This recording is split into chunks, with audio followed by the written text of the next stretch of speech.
Eu vou dar início, quero já agradecer muito ao senhor, doutor André, pela gentileza em aceitar o convite, em participar, para que nós pudéssemos bater um papinho sobre as questões da pandemia. Eu gostaria que o senhor fizesse as suas apresentações para a gente começar.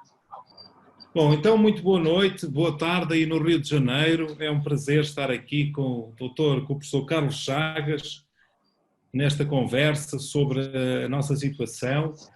Cumprimentos a todos os amigos no Brasil, no Jovem e também em Portugal.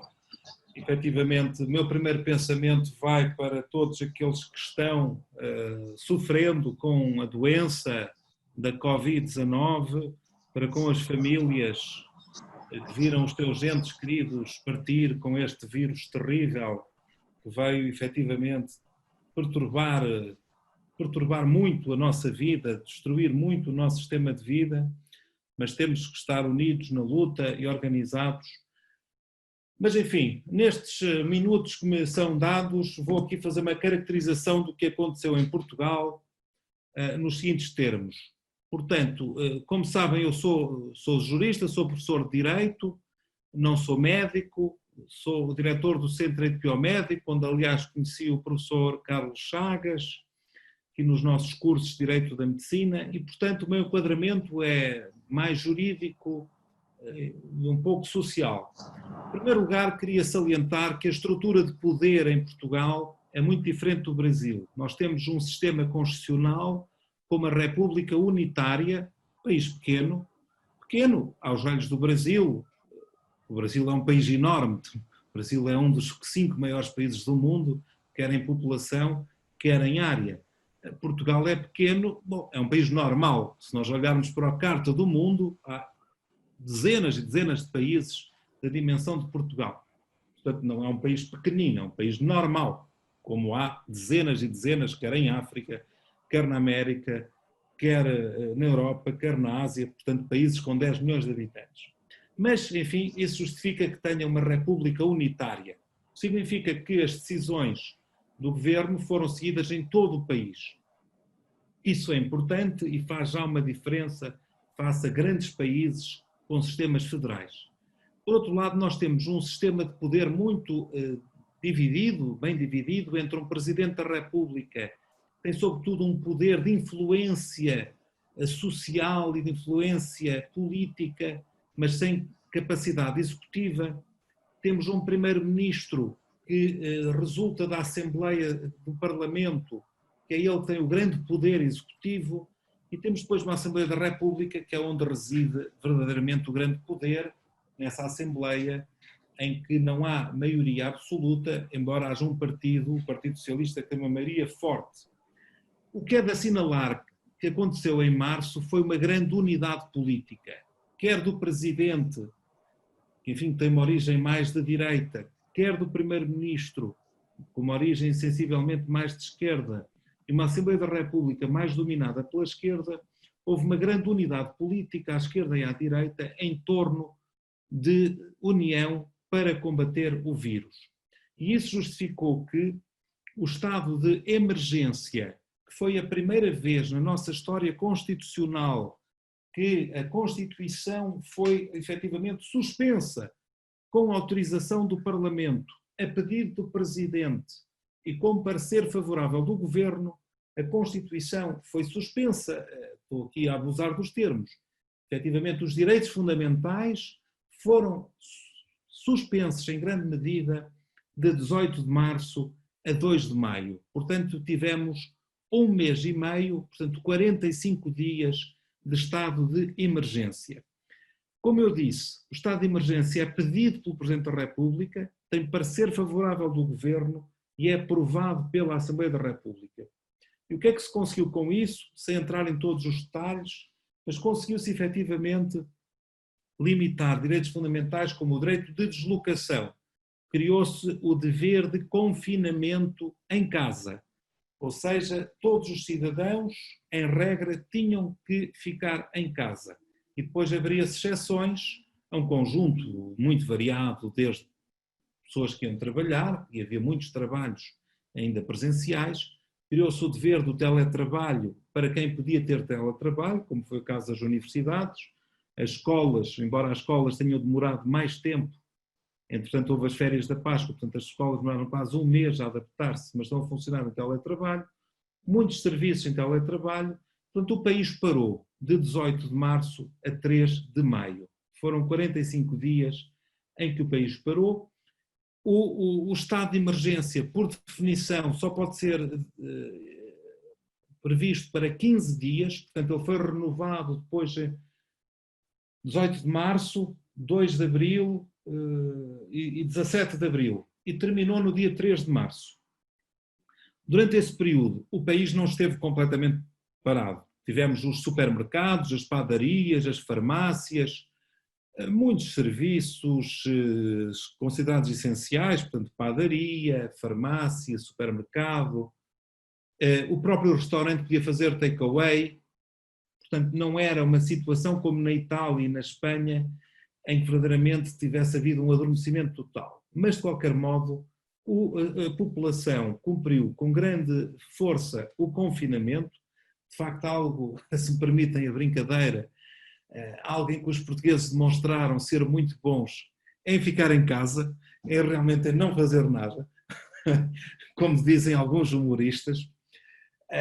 E houve dois períodos especialmente importantes, que foi a Páscoa, porque reparem que a Páscoa calhou exatamente a meio do confinamento, e a Páscoa tem uma grande tradição em Portugal, porque há ainda muitas raízes rurais, há muita tradição de ir à terra de origem, visitar os cemitérios, visitar os primos, visitar os avós, e portanto foi aí feito um esforço muito grande por parte do governo de não permitir que as pessoas saíssem das cidades.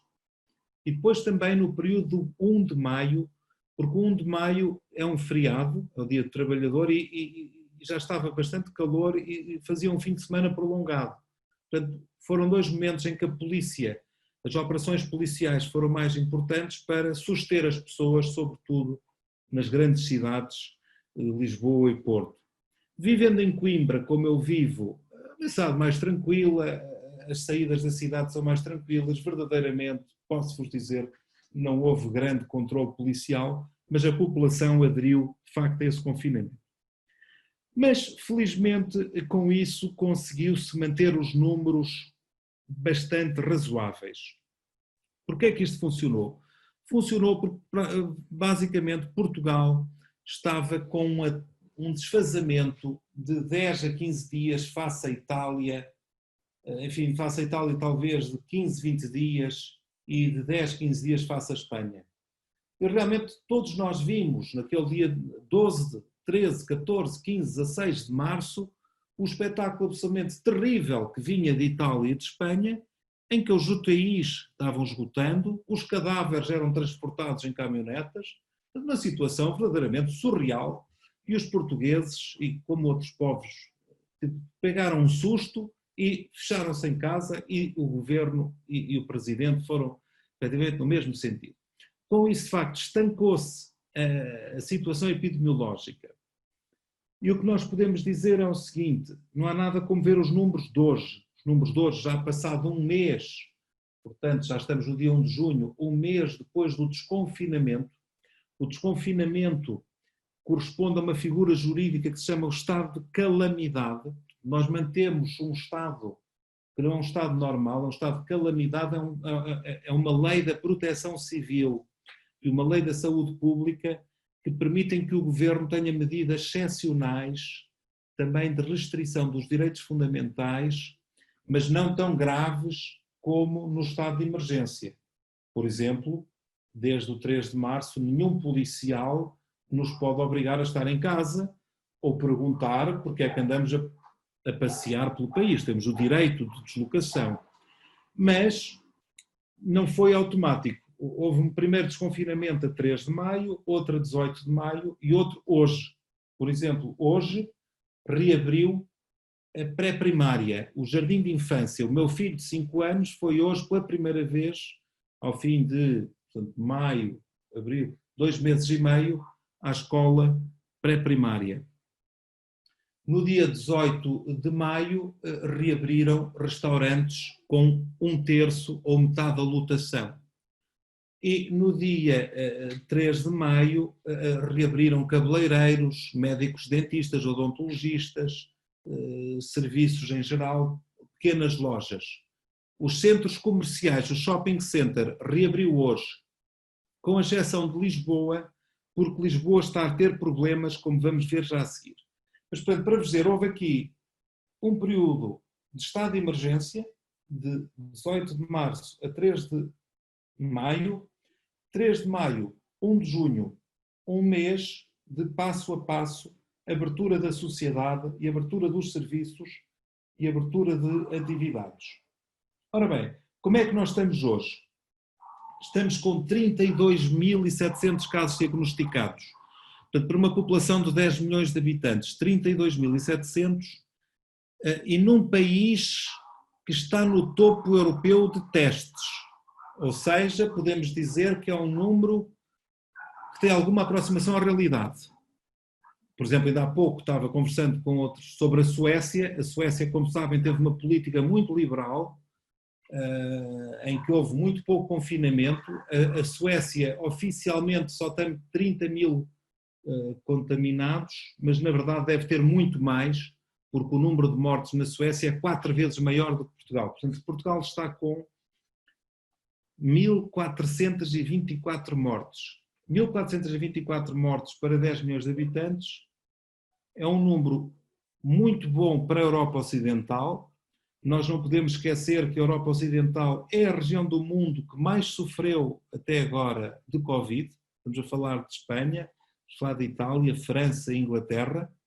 São os países que todos juntos ainda têm os valores mais elevados de Covid, portanto à frente, se juntarmos tudo, dos Estados Unidos e do Brasil, embora os Estados Unidos e o Brasil vão umas semanas atrasados e, portanto, infelizmente, as coisas poderão não ficar por aqui.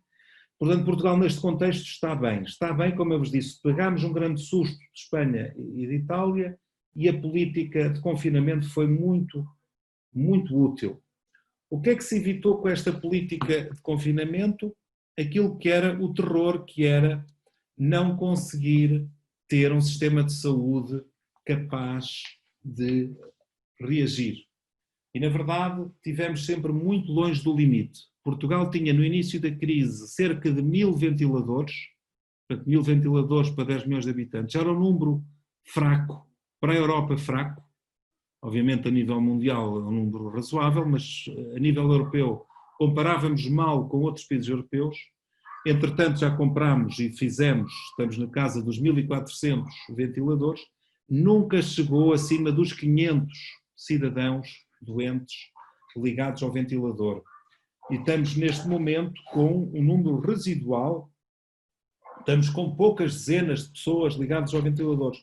Portanto, significa que houve um grande avanço no tratamento médico, os tratamentos medicamentosos estarão a ser muito eficazes, porque apesar de ainda todos os dias estar a morrer gente, por exemplo, hoje em Espanha já não morreu ninguém, mas em Portugal tem morrido 13, 14, 15, 20 pessoas por dia, mas de facto nos cuidados intensivos muito menos pessoas.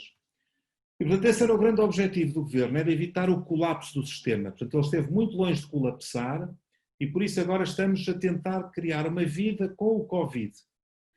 Como é que está a correr esta vida com o Covid ao longo do mês de maio? Em geral, está a correr muito bem em todo o país. Números absolutamente residuais de novas infecções. Mas, em Lisboa, as coisas não estão correndo bem.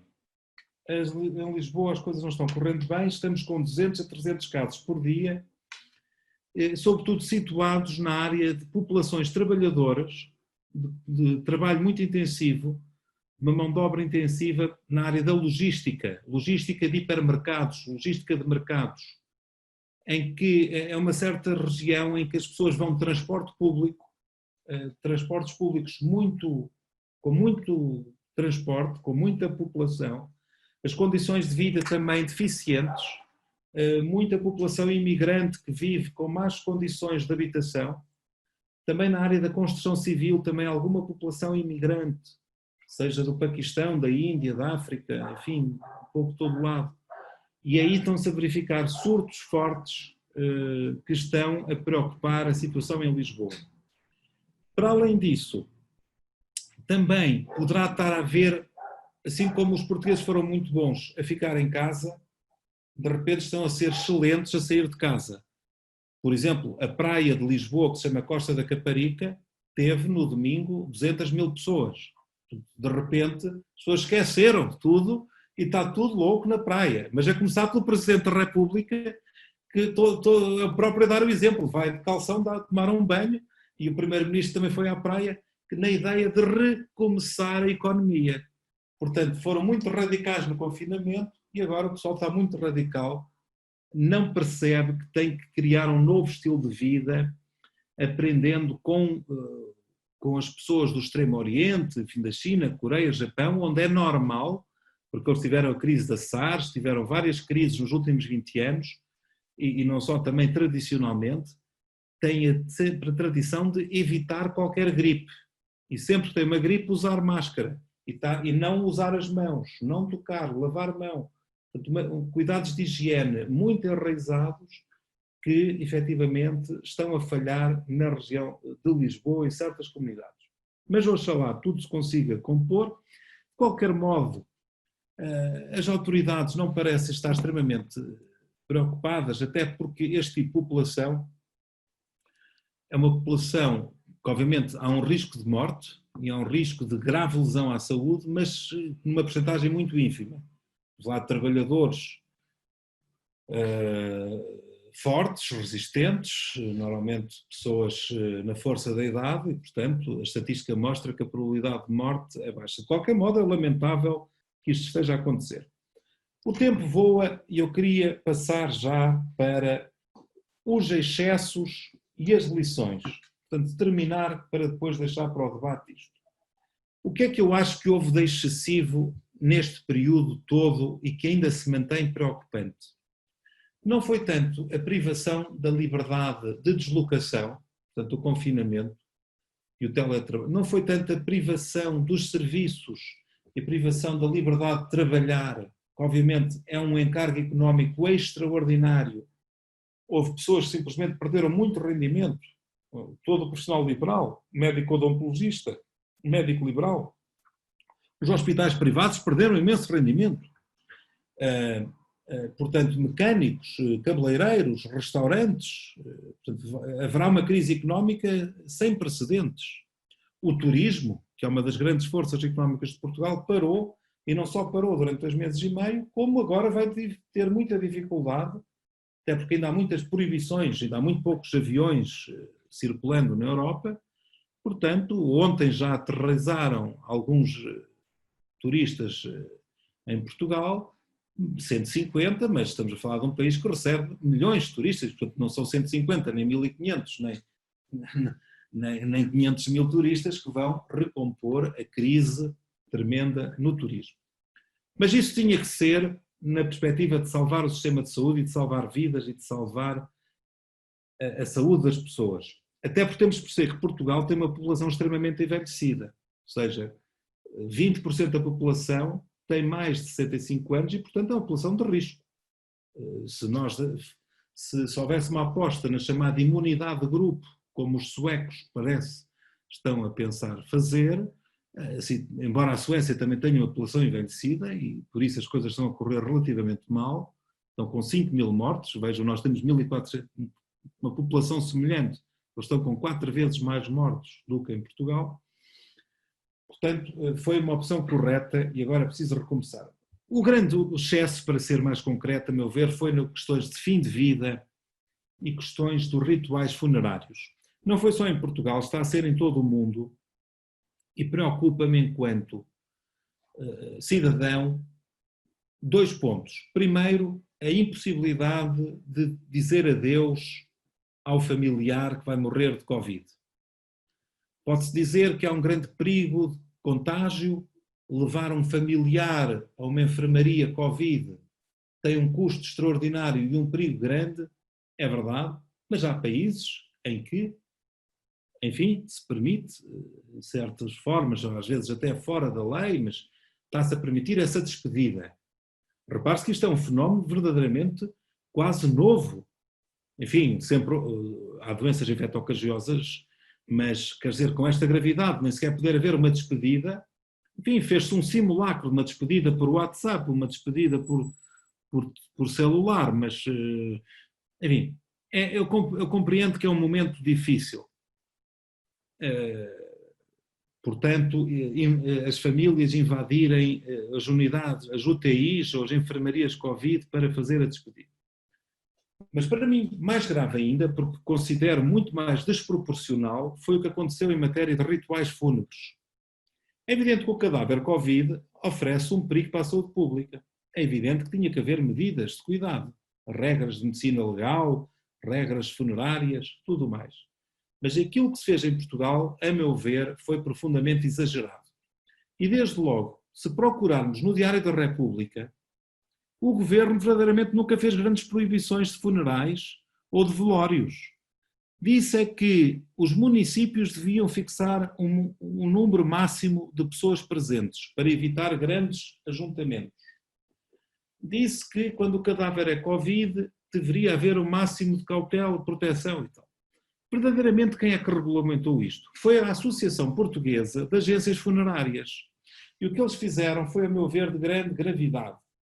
Porque fizeram um regulamento que só interessava a eles e aos trabalhadores dele, quebrando totalmente tudo aquilo que é tradição do Homo sapiens, que é de prestar um rito funerário. Primeiro, trataram o cadáver Covid e o não Covid da mesma maneira, recusando-se a fazer a vestimenta do cadáver, recusando-se em grande medida a fazer um velório com o caixão aberto, mesmo num cadáver sem Covid.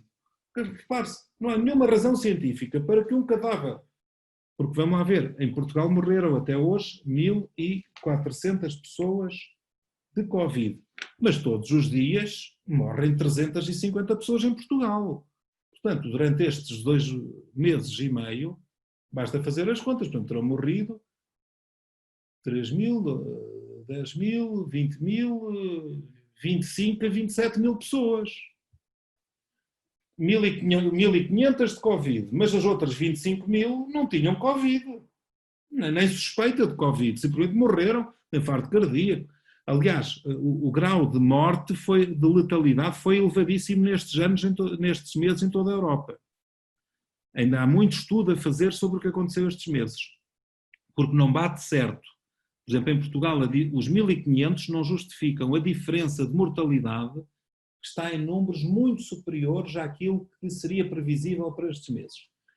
Mas eu estou-me a centrar num aspecto filosófico, num aspecto antropológico. Que razão é que há para que estes 25.000 cadáveres que não tinham Covid, nem suspeita de Covid, não tivessem direito a um velório? Ou um velório que seguisse minimamente a tradição, o ritual português, católico ou não católico? Que não tivesse exéquias fúnebres minimamente de acordo com o ritual? As agências funerárias disseram que se houvesse um ministro da religião, em Portugal maioritariamente católico, tinha que ser apenas no funeral e apenas durante uns minutos. E que todo aquele tinha um limite máximo de 2 horas. Enfim, e que só podiam estar 4 pessoas. Só podiam estar 4 pessoas no enterro. E 10 pessoas no velório, durante uns minutos. Portanto, tudo assim de um exagero, em que é verdade que a maior parte das pessoas tem famílias, 10 pessoas se calhar, mas há pessoas que têm famílias maiores, mais do que 10 pessoas. Há pessoas que têm amigos íntimos, amigos profundos, que gostariam de estar naquele momento fundamental e que estão muito além de 10 pessoas ou além de 4. E, portanto, qual é a importância que isto tem, meus amigos? É que o Homo sapiens, aquilo que o caracteriza é que ele pensa a morte. Ele organiza a sua vida, apesar da morte, mas pela morte e com a morte. E, de facto, o ritual fúnebre é fundamental para não sermos confundidos com gado. Não são palavras minhas, são de um filósofo, Heidegger. E, meus amigos, como diz a palavra o ritual, alguns dizem, bom, depois fazemos. Daqui a uns meses fazemos. Mais tarde fazemos. Isso não é ritual. É evidente que um dia se terá que fazer uma homenagem a estas 1.500 vítimas e a todas as pessoas que não tiveram agora o seu funeral nas condições que a cultura portuguesa efetivamente leva. Mas isso não é um ritual, isso será uma qualquer outra atividade, mas que não se chama ritual. E os rituais são fundamentais para definir a nossa vida em sociedade, porque eles marcam o passo, marcam o andamento, marcam o caminho. E o fim de vida, compreendo que há muito problema de contágio, mas as exequias fúnebres não percebo porque este excesso de zelo. Finalmente, que lições levamos desta crise e ainda vamos no início da crise? Porque agora, agora controlamos, asseguramos que o sistema de saúde resiste, mas o vírus está aí e, como vimos, são 200, 300 pessoas em Lisboa por dia. Felizmente na região centro é residual, mas poderá acontecer. Todos estamos à espera de uma vacina. Bem, oxalá, mas eu lembro que o vírus da SIDA, da AIDS, tem 40 anos e não tem vacina. Eu não vejo razão porque é que, se não conseguem fazer vacina para o vírus da AIDS, porque é que há de ser tão fácil fazer uma vacina para o vírus do Covid. Mas oxalá consigam a vacina. Portanto, efetivamente, este é um tempo novo. Um tempo em que temos que aprender grandes lições de higiene cotidiana e que muda também muitos pressupostos da economia. E aquilo que está a acontecer, e nós estamos agora a testemunhar isso, é que se avançou 10 anos em 2 meses do ponto de vista da digitalização, do ponto de vista da vida digital, da vida eletrónica. E por isso estes lives, estes bate-papos transatlânticos, o ensino, do dia para a noite, eu ia ter aulas na quarta-feira de manhã, na terça à noite o reitor disse que não havia aulas, tinha que ser por teleensino, ensino à distância. Do dia para a noite eu tive que aprender a usar o Zoom, usar o Facebook Live, usar o Skype, do dia para a noite. Os professores também no colegial e na primária também aprenderam. Portanto, digitalização da economia, teletrabalho, telemedicina, grande tema no Brasil. E outra coisa muito importante, os países que têm um acesso universal, livre, independentemente, portanto, à saúde, são os que estão a resistir melhor a uma saúde de qualidade. E isso é também uma grande lição para o futuro. Preservar um sistema de saúde que seja universal e com qualidade. Eram estes os pontos que eu tinha para início de conversa. Fico à disposição para um bate-papo. Muito obrigado, professor Carlos Chagas. Doutor André, eu quero reforçar o agradecimento pela sua gentileza em participar, a oportunidade da gente ter contato com o outro lado do oceano, saber como vão as coisas pela Europa. Ele dizer rapidamente que aqui no Brasil nós temos um quadro semelhante em alguns aspectos, diferente em outras. Algumas atitudes foram tomadas na direção de isolar os pacientes que estavam na fase terciária da doença, já comprovadamente contaminados, com uma linha de pensamento envolvendo o óbito e o pós-óbito, para tentar também, com medidas de saúde, proteger as pessoas que trabalham na frente com os enterramentos, o pessoal que trabalha nos cemitérios. E discutimos aqui outro dia, numa live, exatamente esse aspecto, de que a impossibilidade do velório, da despedida dos entes queridos, certamente gerará, no nosso entendimento, questões jurídicas envolvendo dano moral, principalmente. Né? Além desse aspecto, eu gostaria de fazer algumas perguntas. Como é que o senhor vê essa questão das judicializações em relação a esse momento, para essas circunstâncias? E também como é que o senhor entende a pós-pandemia? Já percebi que estamos num mundo novo, não é? Estaremos muito mais online do que o habitual.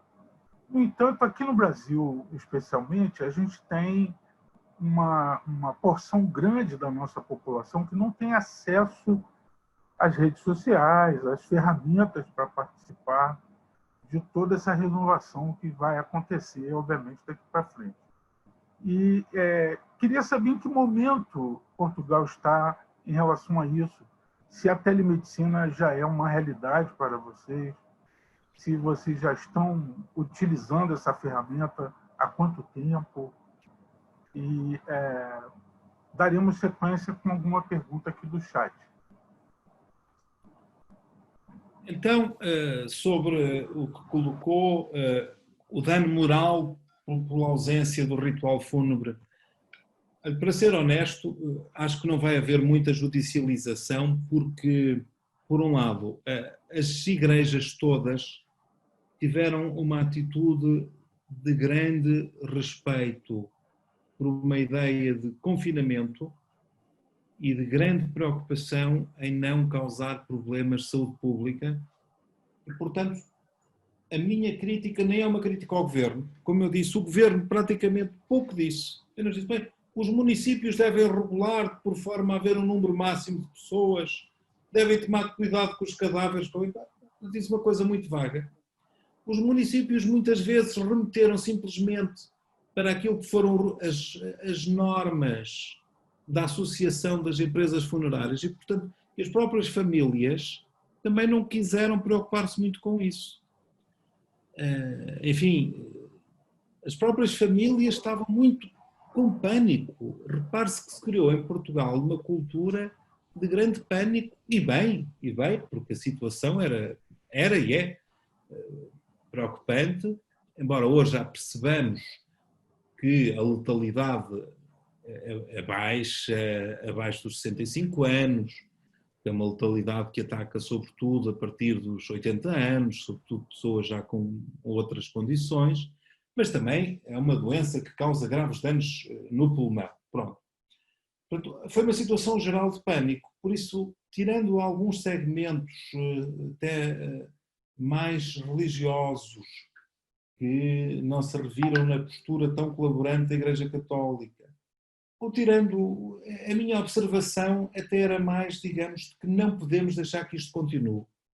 Não podemos esquecer, porque vivemos numa época de consumismo, em que os próprios rituais fúnebres entram em um certo desuso, em que já se afastam as crianças do ritual fúnebre. E esta pandemia pode ser um pretexto para começarmos a esconder a morte. Já escondemos o fim de vida nos hospitais, pode ser um pretexto, agora vamos esconder, isto é um assunto técnico, que eles lá na agência, com 2 ou 3 familiares, resolvem numa hora e meia, sem que ninguém tenha que se incomodar com isso. Enfim, não me parece que seja o melhor caminho, porque se nós formos ver as pinturas rupestres, se formos ver as esculturas, como o Edgar Morin, um grande antropólogo que andou pelo Brasil, todos os povos de todos os continentes se caracterizam por construir uma cultura assente no culto dos antepassados, do respeito pela morte e da memória. Portanto, isso é algo que nos distingue muito. Portanto, ações de dano moral antevejo pouco. Quanto à digitalização, temos enfim, Portugal tem uma rede de internet boa no plano mundial, razoável no plano europeu, mas ainda com falhas. Há reportagem, por exemplo, ainda hoje há muitas crianças que não têm um computador em casa, ou que não têm internet, ou se tem internet não têm fibra. Há muitas regiões do país que não têm fibra. E, portanto, para fazer um live, para dar uma aula para 20, 100, precisa de fibra, não pode estar com o sistema da ADSL. E, portanto, os próximos investimentos públicos terão que ser na área do acesso à internet. Aliás, já não é a primeira vez que eu digo, acho que deve haver um direito humano à internet. Como há um direito à água no futuro, e o futuro é hoje, o futuro é já amanhã, um direito humano à internet. É porque com o acesso à internet conseguimos uma igualdade de partida extraordinária. Como sabem, no meio da África ou no meio do Brasil não há um trem, pode não haver às vezes água potável, mas há celular, pode haver celular e se houver internet há acesso a toda a informação ou a muita informação e alguma de qualidade, outra com menos qualidade. E, portanto, o acesso à internet é algo que permite catapultar, avançar dezenas de anos de progresso na formação dos jovens, das populações. Portanto, Portugal tem muito que fazer, até porque, como disse, se 20% já está idosa. E depois há todo um conjunto, mesmo nas pessoas na casa dos 40 anos, a maioria não terminou o colegial. Só cerca de 15, 20% fez um curso superior. Portanto, o nível de formação ainda é bastante baixo, embora nas nas gerações mais novas já seja muito superior. Portanto, temos aqui que dar um grande passo em frente para poder estar competitivos numa economia digital, que é a economia do futuro, e que, portanto, exige competências extraordinárias a esse nível. Quanto à telemedicina, é o seguinte: Portugal tem tradição, Portugal é diferente do Brasil. Há mesmo programas do Ministério da Saúde, mas para certas áreas concretas que é preciso ver. É para a área da dermatologia, para a área da cardiologia, e muitas vezes é uma telemedicina que é uma triangulação entre médicos. Ou seja, você tem um especialista em doenças congénitas, cardiopatias congénitas, no hospital em Coimbra. São 4 ou 5 médicos que sabem dessa matéria. Eles vão dar consulta, teleconsulta, mas é um clínico geral que está com a criança, com o doente, por todo o país, ou até noutro hospital do país. Portanto, é uma telemedicina, digamos, assistida. Essa tem muita tradição. O mesmo vale para a telefisiatria. Portanto, o médico fisiatra dá orientações ao fisioterapeuta, ou seja, o doente está com o fisioterapeuta, que é o técnico da fisioterapia, mas há um médico fisiatra que faz a prescrição e que dá orientações. Portanto, no fundo, há aqui um diálogo interprofissional. Não é aquela telemedicina pura em que o doente está sozinho com o seu celular a falar com o médico. Essa teve um grande crescimento nesta crise.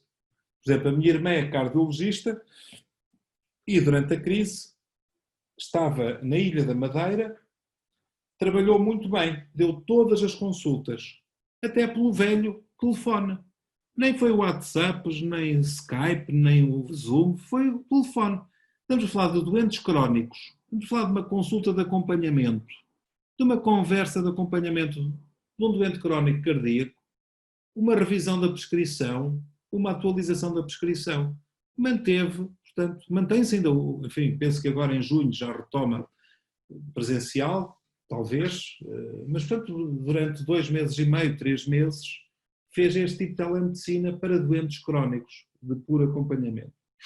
Agora é evidente que também está a crescer empresas que querem fazer telemedicina mais direta, e em Portugal a base legal admite. Aquilo que se exige é que a telemedicina tenha todas as condições da medicina verdadeiramente dita. Portanto, tem que haver um lugar físico, tem que haver um endereço postal, tem que haver uma autorização administrativa, tem que ser um médico credenciado, obviamente. Depois temos a proteção dos dados pessoais, que também está regulada por lei. Nós temos o Regulamento Europeu de Proteção de Dados Pessoais. Depois a segurança da informação. E, portanto, algumas áreas estão-se a desenvolver. Sei que no Brasil, eu sei que houve uma abertura provisória e tal. Mas, portanto, quanto à telemedicina, deixaria nesse sentido. Ou seja, há mais facilidade do que no Brasil, mas também vamos pôr as coisas nos seus termos. Quer dizer, é normalmente uma telemedicina acompanhada de um profissional de saúde que está junto do doente. O ensino nunca parou. Só respondendo. Não, em Portugal não parou. No dia seguinte começou o teleensino. Nunca trabalhei tanto como nestes meses. Todos nós tivemos que aprender de um dia para o outro, em 2 dias, aprender a fazer Zoom, a fazer Skype para grupos mais pequenos. Portanto, nunca parou sequer. Ainda hoje fiz exame a 85 alunos, com vigilância Zoom. Tenho os exames no meu computador. A semana passada fiz 100 exames, já são corrigidos. nunca parou, estamos trabalhando.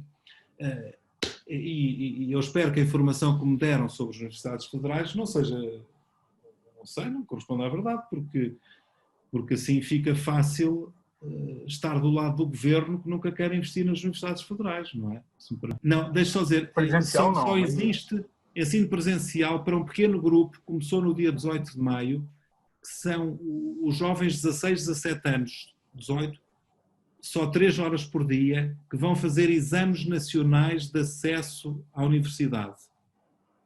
E recomeçou hoje para crianças até 5 anos. Mas recomeçou muito devagarinho. Por exemplo, hoje na escola do meu filho estava em 20, estavam 4 ou 5. Portanto, 25% dos pais é que levaram as crianças. Mas recomeçou. Entre os 6 e os 15 está tudo em teleensino. Porque é um desafio enorme para os pais, é um trabalho enorme para os pais. O teleensino é uma mentira, porque no fundo os pais fazem professores. Portanto, isso aumenta enormemente a desigualdade social. Posso dar o exemplo da minha filha, que tem 10 anos, da turma dela, que era uma turma pequena por razões que eu nem percebo bem, seriam 16, na verdade estão assistindo 9. Ou seja, há 6 crianças que estão completamente perdidas no sistema. Não têm computador, não têm nada, estão fora do sistema. E não estamos falando de nenhuma favela, não é? Não. Aqui no Brasil, professor, para o ensino médio e ensino fundamental, algumas escolas privadas estão dispondo aulas online. Então, eu tenho um adolescente aqui de 14 anos, pré-adolescente, todo dia à tarde senta, estuda, acompanha as aulas. O presencial não, e nas federais o ensino presencial foi interrompido. A gente tem feito muito contato com as turmas que deveriam ter iniciado as aulas presenciais, fazendo a administração de conteúdo. Mas sem avaliação, até esse momento sem avaliação, aguardando aí as ordens da reitoria e os andamentos que vão acontecer aqui em relação à pandemia. Mas mantém contato com os alunos. Mantemos contato com os alunos. Sumários. No sistema federal aqui onde eu participo, nós temos uma rede construída para poder saber quais as turmas em que estamos dando aula e quais os alunos inscritos. Então, através desse sistema, nós podemos passar tarefas, marcar aulas, tirar dúvidas, fazer contato com os alunos, aguardando aí a oportunidade de retomar as aulas no futuro próximo. Alguém quer fazer alguma pergunta a mais? Nós já temos 50 minutos. Eu sei que o professor lá em Portugal agora são 22 horas ou mais, quase 23. O professor já gastou o seu tempo aí do dia, já esteve aqui conosco. Tem um grande amigo que quer lhe fazer uma pergunta, que é o doutor Oscar. Pode falar, professor. Não, eu queria só parabenizar o palestrante e ficar satisfeito que Portugal esteja tão bem, mas eu fico feliz que esteja tudo bem aí em Portugal, principalmente que as faculdades de medicina estejam funcionando a toda a roda, né? Que não é o nosso caso aqui, infelizmente. Obrigado, professor Oscar. Teve tudo fechado, não havia voos, teve tudo parado. Agora reabriu, penso que tem 2 voos semanais para o Rio de Janeiro, e acho que 5 para São Paulo, e são muito bem-vindos. Estamos precisando aí que o pessoal venha aí visitar-nos e estar aí. Doutora Flávia, é um gosto vê-la também. É certo, estarei aí em agosto. Maravilha. Doutora Flávia, obrigado, prazer também revê-la. Boa noite a todos. Gostaria de cumprimentar o professor André. Eu estive fazendo o curso lá de Direito Biomédico, curso de Direito da Medicina, lá no Centro de Direito Biomédico, né? Foi um prazer, foi uma experiência memorável. Eu gostaria de saber de vocês aí em Portugal o uso de máscaras. Como que está esse uso aí de vocês para conter essa pandemia? Porque aqui no Brasil estão incentivando bastante, né, o uso das máscaras. Excelente pergunta. Por que é que também o confinamento teve que ser tão radical? Porque, por um lado, tínhamos o medo que a UTI não aguentasse tanta gente. Segundo, não tínhamos máscaras, não tínhamos gel alcoólico. Chegou-se a uma inflação de preços incrível em abril e, portanto, realmente tive que ser a saúde coletiva, a saúde pública a encerrar-nos. Entretanto, as fábricas readaptaram-se. Em Portugal começou-se a produzir viseiras e máscaras. A indústria farmacêutica mais simples também começou a produzir álcool, produzir soluções alcoólicas. E, portanto, hoje temos condições de tentar fazer uma vida com um novo normal, uma vida parecida com os chineses. E, portanto, como é que é o uso da máscara? Ele é obrigatório para entrar em restaurantes, curioso, mas depois você pode tirar a máscara para comer. Para entrar num transporte público, para entrar em qualquer serviço, tem que ter, num cabeleireiro. Por exemplo, ainda hoje fui ao café, tive que pôr... Mas o que é que isto levou? Abriu muita esplanada. Os próprios municípios permitiram duplicar, triplicar, quadriplicar o espaço exterior dos cafés e restaurantes. E como o tempo está bom, a cidade até está muito bonita, está com muitas esplanadas na rua, mais do que antigamente. Bom, mas é obrigatório a máscara sempre que é dentro de qualquer serviço público, dentro de qualquer transporte público. Não é obrigatório para caminhar na rua. De qualquer modo, você vê já assim, não sei se é 30%, 50% da população que acaba por estar sempre com máscara. Um pouco como nas imagens que nós vemos da China e da Coreia e do Japão. E, portanto, está muito, voltou a ficar barato, felizmente, já não é... Começou a haver muita produção de máscara e, portanto, o preço está justo. Muita produção de álcool, o preço está justo. E sim, as pessoas estão usando. Na praia há regras, portanto, há limite máximo de utilizadores de praia. Cada família tem que ficar afastada da outra família uns 2 metros. Portanto, há um conjunto de regras. Vai ficar um semáforo na praia dizendo verde, amarelo ou vermelho. O vermelho significa que não deve entrar, o amarelo é que está ficando cheia, o verde é que pode entrar. Embora tudo isto numa base não punitiva, ou seja, numa base mais informativa, na expectativa de que os cidadãos, e depois aí depende muito, há praias de areia que são muito grandes, há praias mais pequeninas que é mais complicado. Mas, portanto, mudou muito a sociedade. Aquilo que era há 2 meses ver uma pessoa de máscara e ser algo estranho, hoje já quase que é estranho em certos ambientes, numa região que seja de muitos serviços, numa rua muito comercial. Mesmo no meio da rua, como toda a gente está entrando e saindo da loja, toda a gente tem máscara. Já fica estranho se você vai lá sem máscara, mesmo que não entre na loja. Professor, o doutor Marcelo gostaria de me fazer uma pergunta. Eu vou abrir aqui. Pode falar, professor. Primeiro, boa noite, professor André. É uma satisfação revê-lo e uma saudade de escutar esse sotaque maravilhoso dos nossos portugueses, né? Uma nação em que eu tenho muito afeto, porque meus bisavós são portugueses, né? Pela parte da minha mãe são italianos, e com essa mistura aqui gerou esse nordestino aqui. Depois é uma alegria em saber que Portugal está bem. Nossa situação aqui, como disse o nosso colega professor Carlos, há situações semelhantes e outras que um pouco se diferencia, né? Mas eu gostaria de me fazer uma pergunta muito particular. Qual a experiência de vocês em relação a conflitos com a causa-morte dos atestados de óbitos? Faço essa pergunta porque aqui nós temos alguns protocolos e que orientam que, em caso de coronavírus, aquela situação de insuficiência respiratória, tal, característica, tal, dentro daquele quadro clínico, se colocasse suspeita de coronavírus. E a preocupação é, e depois se o teste vir negativo? Como é que fica?